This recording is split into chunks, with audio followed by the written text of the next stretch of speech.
let's take a little trip down the road of experimentation.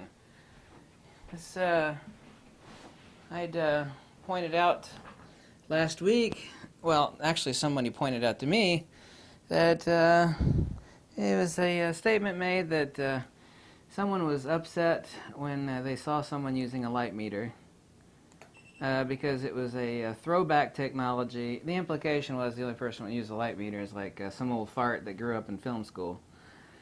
Now, I'm 43. I don't know if that qualifies for old fart or not, but I know one thing. I know 10,000 things. And look, I'm not advocating somebody go out and buy a light meter. Okay, I've already said 95% of people that are shooting don't even know how to use their camera to its fullest potential, and they don't need a light meter. Certainly not a real expensive one. Let's address the point of throwback technology and this sort of ignorance. Okay, it's not willful, deceit or misrepresentation to delude people on purpose. It's just ignorance. It's simplex agnosis. So let's make a, how many people are in the studio? A lot of people are in the studio. Now, a studio strobe is not simply for the in-studio. Doesn't matter if it's a speed light, doesn't matter if it's a studio strobe. What is it that I can do in the most simplex terms? Now, it's been argued to me that, like a Sears photographer, I hope that someone would not aspire to be a Sears photographer, where they actually have two studio strobes and they they're taped in place and they never move, and you've just got 2 or 3 settings, and you plop a baby down or a person down. You don't even have to worry about anything. You've dialed it in when you set the studio up. I mean, man, isn't that pretty bad? It's like, hey, I'm a Sears photographer. It's like, oh, okay. The studio lights never move. The power settings never move. The models never move. The background never changes. No, we're not talking about that. We're talking about someone actually takes speed lights and strobes on location. These are the people that are making money. And this is 1,000 times quicker than even attempting to use your camera.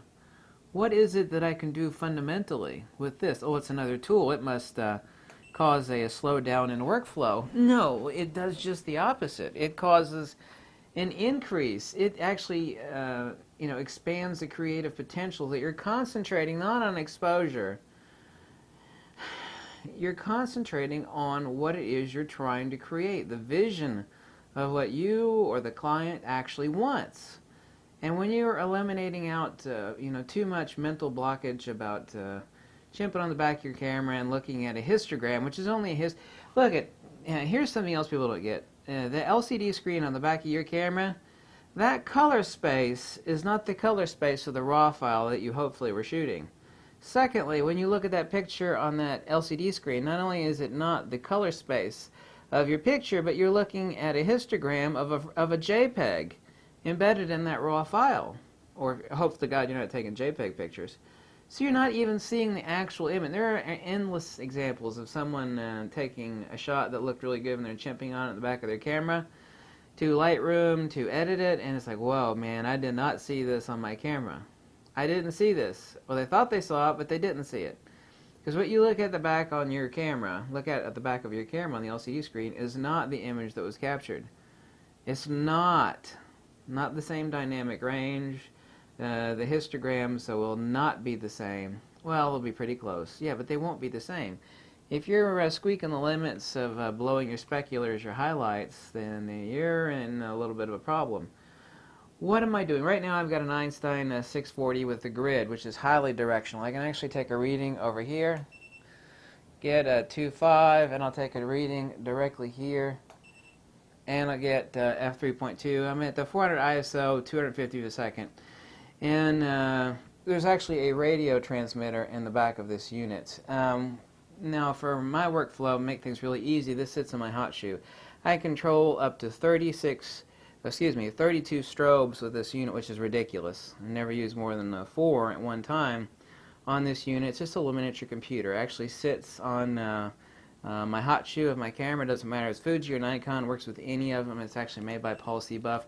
I can actually sit here and dial in my watt seconds. Okay, I'm going to dial it up to let's say I started out, but I have my client, which is where I'm at right now. I'm my own client. I'm about 15 feet away. Okay. Take an instant reading underneath the chin. F4, a little bit too much power. I want shallow depth of field, 250 of a second. 28 watt seconds. This is me at the back of my camera, sitting in my hot shoe. The other 13 watt seconds. Let's try it. 13 watt seconds. Yeah, 3.2. I know it's a little bit less than that. 250. Yep. Okay. Okay, there we are. F2.8 at 11 watt seconds. Really, really simple. Took me no time to dial it in. I don't have to look at a histogram. I've got this calibrated to the studio camera that I'm using. I would here or there want to take a quick glance as far as the overall composition of the shot, but I'm not worried about exposure. This is way quicker. Your camera can't do any of this stuff. So, you know, when there's some idiot out there, and anybody that says that is an idiot, they're an idiot. They're an idiot. This is a different branch of photography. It may not be the type of photography you're interested in. I can tell you this, however, the big secret of professional photography is not super expensive lenses, not that that doesn't help in several different ways, obviously so. It is saturation. It is actually blasting the light, being able to do stuff that other people cannot do. And that involves a layering of light, not just a single speed light or a single strobe. How are you going to meter percentages or ratios? I mean, not only can you not work off a single studio strobe or speed light with your camera, you sure as hell can't meter ratios. Now, right now I'm at 100% on that, obviously so. Right now I'm going to be exposing, right now I'm using a 30% grid. A grid is actually a honeycomb grid that goes over front of my studio strobe that gives me a great deal of directionality. I've got a different exposure here than I do here. Right now I'm pointed directly at it. I'm going to be exposing for my specular, I'm be exposing for my highlights. If I want to do that and blow out my shadows, that's perfectly fine, but you need to know what it is you're metering for, be able to know the percentages. Say I have a second studio strobe over here with a gel on it. Say this is a model that I actually have like a light blue gel. I'm going to go for a special effect. Your camera not only cannot meter studio strobes and speedlights, it has no idea what the percentage ratio of this one studio strobe, which I don't have over here, I only have one studio strobe set up. It has no idea what the percentages are between one light and another. It can't calculate that.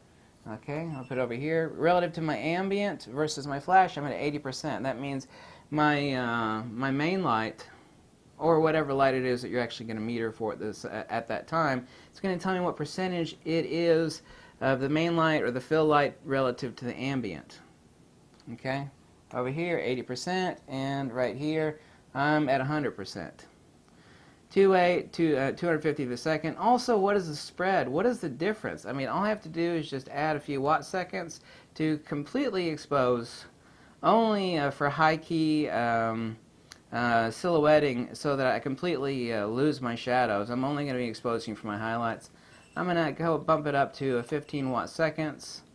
Okay, there we go. Okay, 3, 2. Okay, fine. I'm going to open it up a half a stop further. I'm going to completely lose the shadows on this side of my face, or the model side of the face. That is not only infinitely more accurate, but infinitely quicker than trying to do anything off of chimping off the back of your camera, of which that LCD screen does not have the color space of the files that are recaptured to the SD card. Does not have that color space, but secondly, you're not actually looking at the raw file that you're recording with the histogram corresponding to that JPEG. You're not looking at the raw file that you captured at all. With this calibrated to my camera, with me taking an accurate measurement, I'm able to calculate percentages relative to ambient. I'm able to dial in things quickly, able to increase workflow, able to decrease time spent in post at night, because there's no client. If you're taking a half an hour at night in Lightroom, you're not going to be paid if you're spending 3 hours in Lightroom instead of a half an hour. You're not being paid for that. You're being paid for the results. I've had a couple of people say, oh, that's BS. You charge for processing. Okay, let's work off that premise. You're going to charge for post-processing? Okay, here's a neat idea. Instead of you pissing away 3 hours in Lightroom, how about you nail it perfectly with this device, spend a half an hour, and then bill for 3 hours. No, I'm not advocating deception or improper billing.